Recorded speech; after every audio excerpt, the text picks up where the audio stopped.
The sewing machine was really the first machine of any sort to enter the home.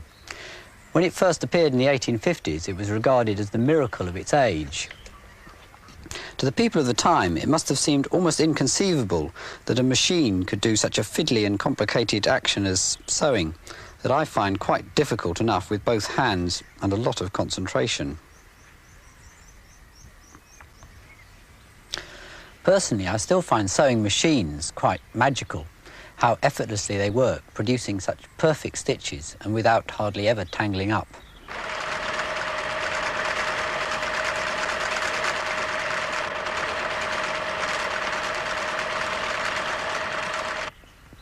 To make a machine that directly imitated hand sewing would be very difficult. The real secret of machine sewing has been to find a completely different sort of stitch that's more suitable.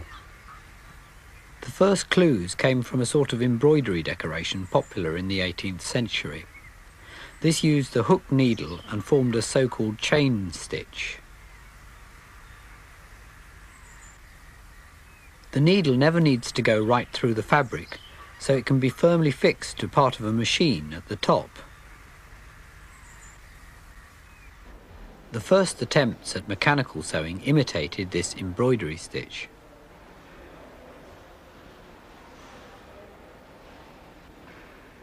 The first patent was granted to Thomas Saint, an English cabinet maker, in 1790. When a model was made from his drawings 100 years later, it had to be extensively modified before it would work. So it's doubtful whether Saint ever actually built one.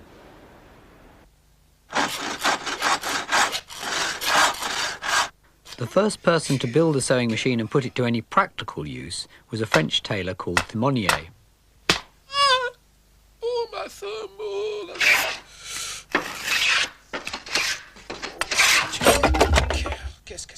After years of failure, he finally patented a machine in 1830. By 1841, he had 80 machines stitching army clothing in a Paris factory.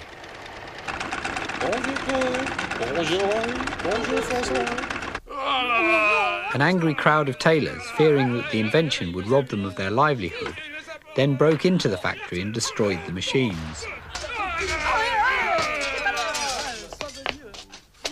Thimonier was ruined and eventually died penniless. This is a model of Thimonier's machine in the Science Museum, which exactly imitates the hand embroidery stitch. We're having some trouble in making it stitch, but we have got to made it do a few stitches. We're off, I think. Back again. Back again. Okay.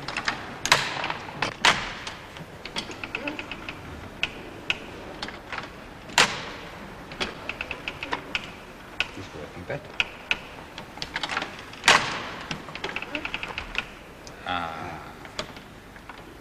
Okay, try and keep it. That's better. We haven't managed to make it stitch very neatly, but even if the machine was properly set up, chain stitch still has the disadvantage that it's very easily pulled apart. Unknown to Thimonier, other inventors were experimenting with a different sort of stitch, lock stitch, using two separate reels of cotton. The machines were more complicated, but the stitches they produced were neater, and they didn't pull apart so easily. The secret of these machines was really the brilliant shape of the needle itself. We've made a giant one here, and you can see the eyes in the pointed end of the needle, and it has a groove all the way up one side that the thread can slip through.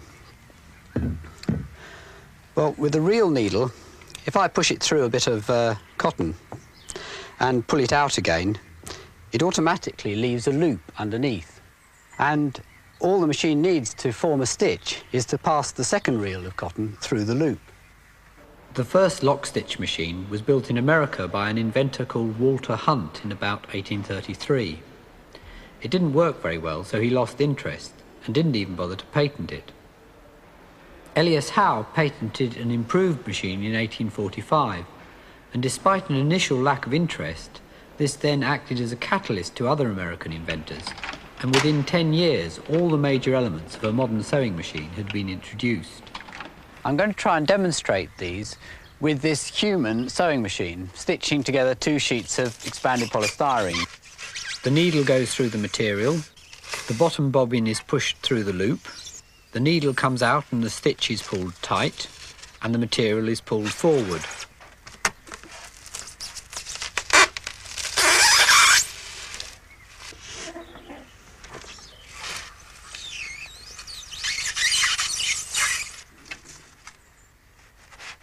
Every lock stitch machine has these 4 movements: pushing through the needle, passing the loop round the bobbin, pulling the stitch tight, and moving the material forward.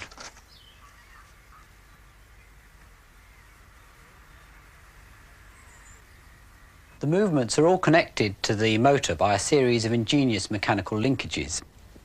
First, the linkage to the needle itself. This is often just a crank, the simplest way to get an up and down motion from a rotation. Next, the device that pulls the stitch tight. This is basically an arm that flies up at the right moment, just as Ellie's was doing. But Ellie also had to grip the thread with her other hand to stop the thread being pulled from the reel instead of through the stitch. So on a sewing machine, there's a sort of friction pulley between the cotton reel and the arm. It's getting the thread to pass cleanly through these 2 things before the needle that always makes threading up a machine so elaborate. The action of the arm itself is surprisingly simple. Just 2 levers fixed to the needle mechanism. It's wonderful what a vast range of movements can be derived from simple cranks and levers.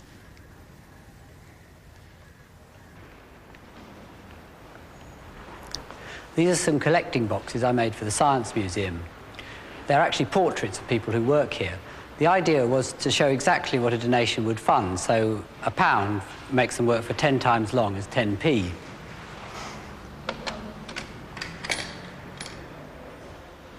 This is the curator. He takes the pipe out of his mouth and then scratches his head. If you look inside, you can see the arm is a simple crank connected to a geared motor.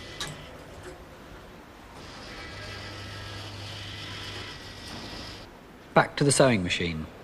The next action is passing the thread loop round the bobbin. This is what Ian was doing in the human sewing machine. To me, this is the most magical part, how it manages to do it without tangling up. On a real machine, instead of passing the bobbin through the loop, the bobbin stays still and a sort of rotating hook pulls the loop so it's large enough to pass right over the bobbin. With the bobbin back in place, all you can actually see is the red thread slipping round the outside.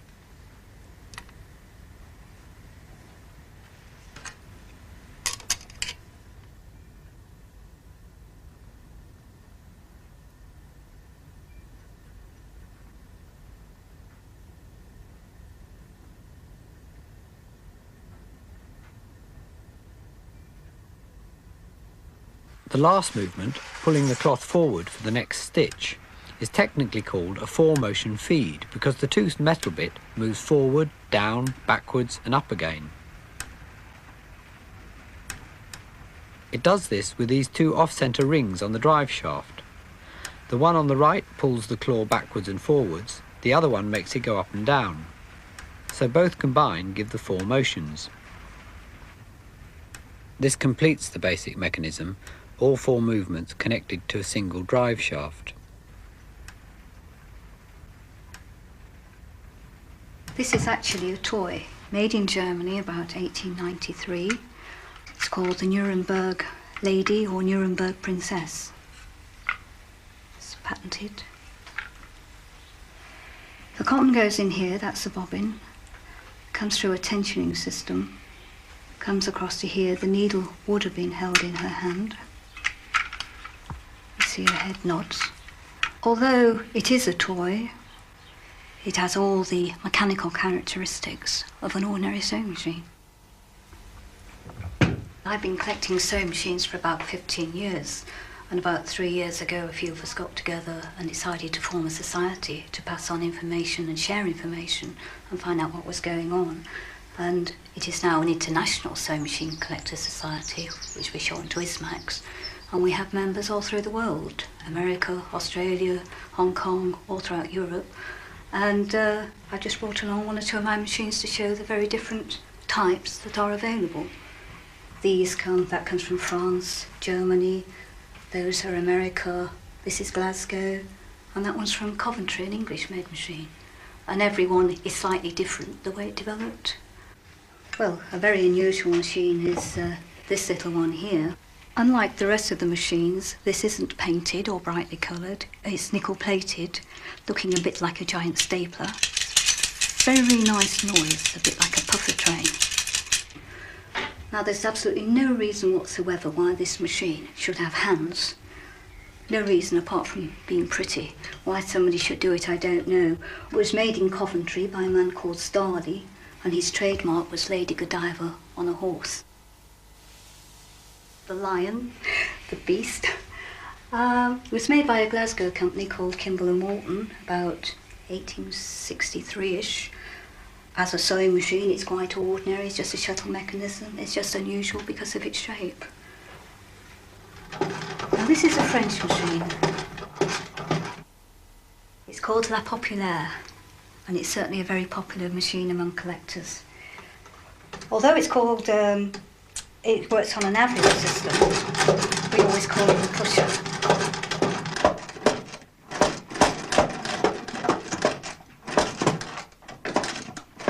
And it is one of the very few to use this unusual push-start mechanism. But we've seen all these very different looking, very complicated, very simple mechanism machines. But one of the simplest, one of the prettiest, one of the most popular, and probably, in my opinion, one of the best, the Wilcoxon Gibbs.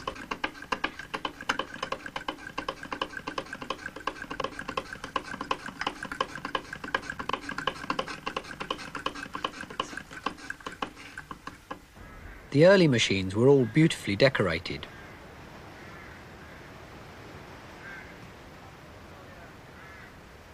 I think this was because the sewing machine was the first machine to enter the home. At the time, all other machines were industrial. Lavish decoration was an attempt to make them look more domesticated.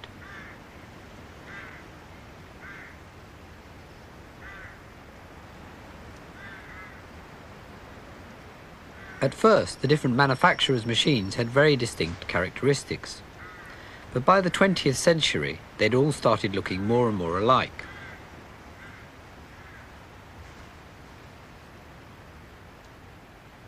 This was partly due to the commercial dominance of one particular manufacturer.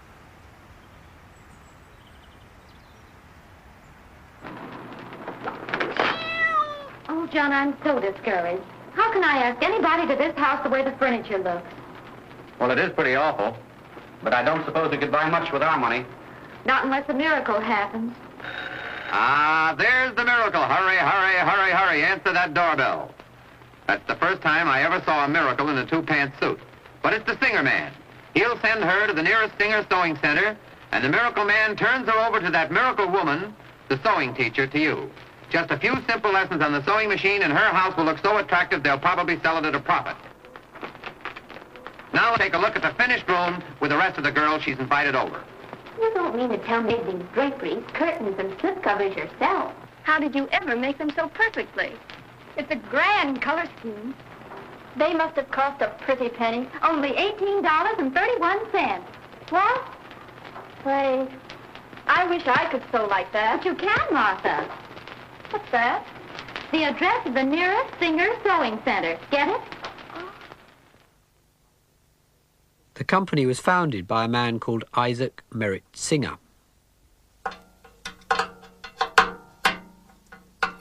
Although Singer was trained as a mechanic, his real love was the theatre. Julie, I've always loved you, honey. Can you ever forgive me? Oh, this is so sudden. Oh, Homer. In 1839, he managed to sell a design for a mechanical excavator for $2,000. Power gets to the bucket, it's beautiful. Okay, I'll buy it. And with the money, he set up his own theatre company called the Merritt Players. Oh, I'm rich. I'm rich. Now I can start my theatre company. Dig him up. No. Oh, No. goddamn hell I will. See, honey, I told you I'd save you. Oh, Julie. My hero. Singer's theatre company went bankrupt after a few years. Then, in 1851, he came across an early, unreliable sewing machine. I could do better than this.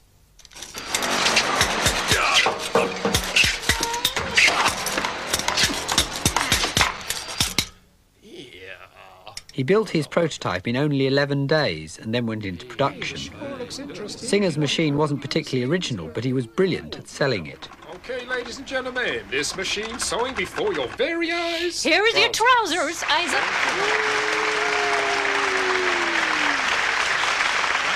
There. Proves they're gonna work. Yep. In partnership with a sober lawyer called Clark, he started the first ever hire purchase scheme. By 1867, Singer was a very rich man with a total of 18 children from a variety of wives and mistresses. But because the machines were being sold to respectable homes, Clark then persuaded Singer to leave the country. It's a one-way ticket. Oh. You gotta leave town. No? Singer eventually settled in Torquay, where he died in 1875, leaving a total of 24 children.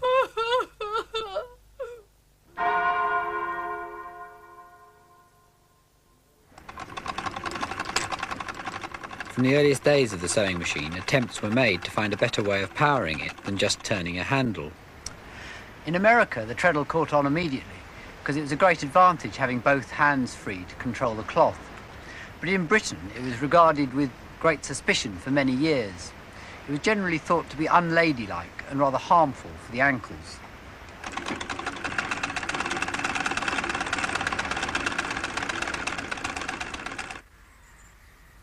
Attempts were made to power the machines by water wheels, giant clockwork motors and steam, but all were inconvenient. The first electric machines appeared in the 1920s. At first the motor was a separate lump bolted on. Only very gradually did it become integrated in the body of the machine.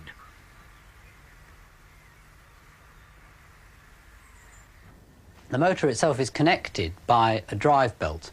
This belt used to be rubber or leather, but on modern machines there's a synthetic toothed belt which has the big advantage that it doesn't slip.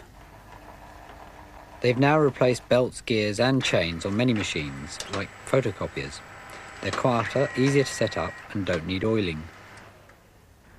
A couple of years ago I made this trick suitcase for a conjurer clown. For a stage show. It does several tricks, about 8 of them in all, but the relevant ones today are the fact it can walk off stage entirely of its own accord.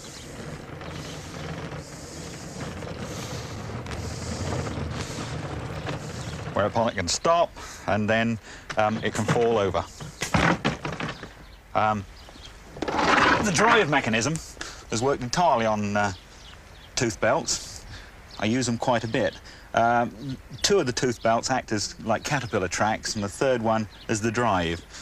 I'll show you it working.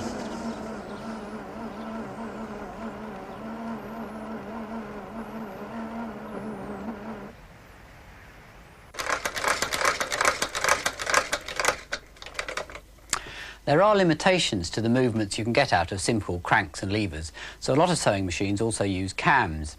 This machine's actually a cobbler's machine used for sewing leather.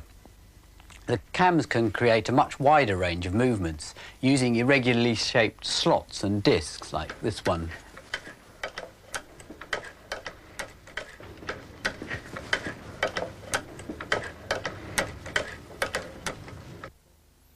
Just like cranks and levers, these have all sorts of uses, and I quite often use them myself.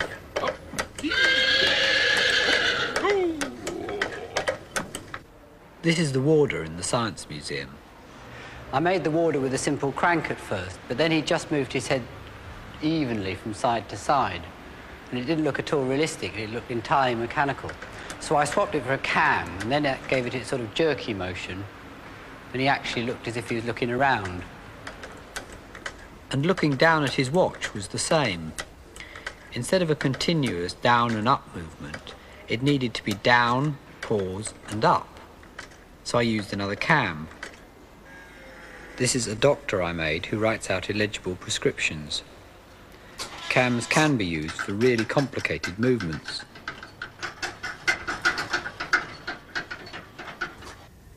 Most modern sewing machines can do a wide variety of fancy stitches. They look a lot more complicated, but there's only one basic extra movement, and that's moving the needle from side to side.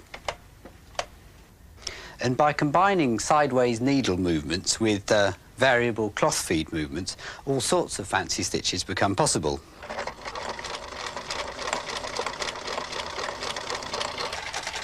Each stitch has a different cam. If I change to a different stitch, the cam follower moves, and you can see it moving to a different rhythm.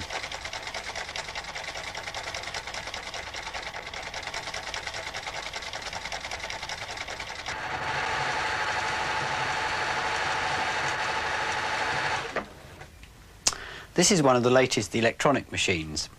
The idea behind it is really quite simple.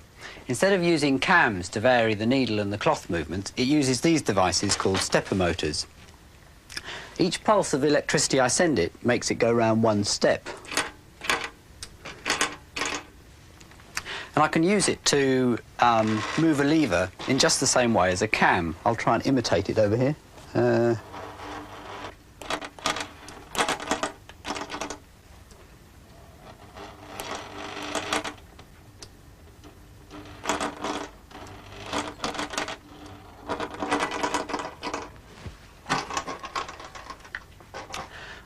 By programming a microprocessor to produce a rapid sequence of pulses to control the stepper motor, the movements of the needle can be very accurately controlled. I think you can see the stepper motor moving the needle in this machine. The stepper motor is fixed to a cog which moves the needle in small steps.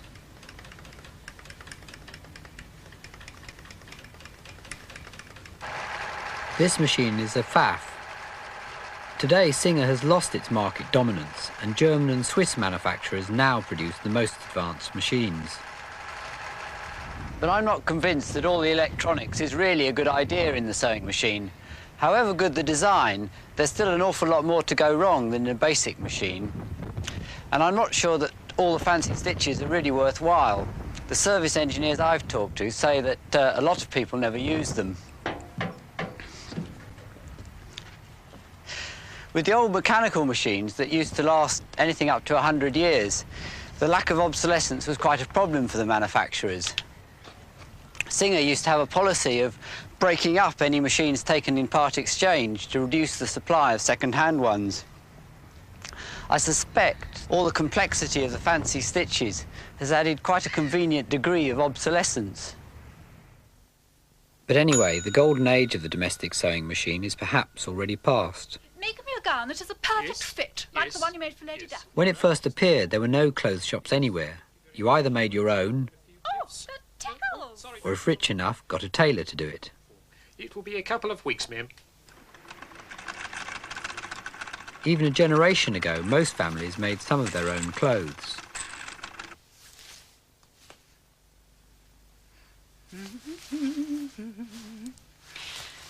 Oh, yes! Oh, it's a dream! But the sewing machine, besides speeding up home sewing, also made the off-the-peg clothing industry economically successful. Oh, yeah. Yes, I think... I really Home dressmaking is today just a minority hobby, and the home sewing machine has lost its central importance. Bit tight. The old machines were built to last a lifetime. Despite my doubts about the latest ones, they have to some extent carried on this tradition, and mechanically they're still surprisingly well made. I think that to make the machines fast, quiet and reliable, they have to be quite heavy and rigid, and they also have to be very precisely made. And it's really these qualities that make them such wonderfully satisfying machines.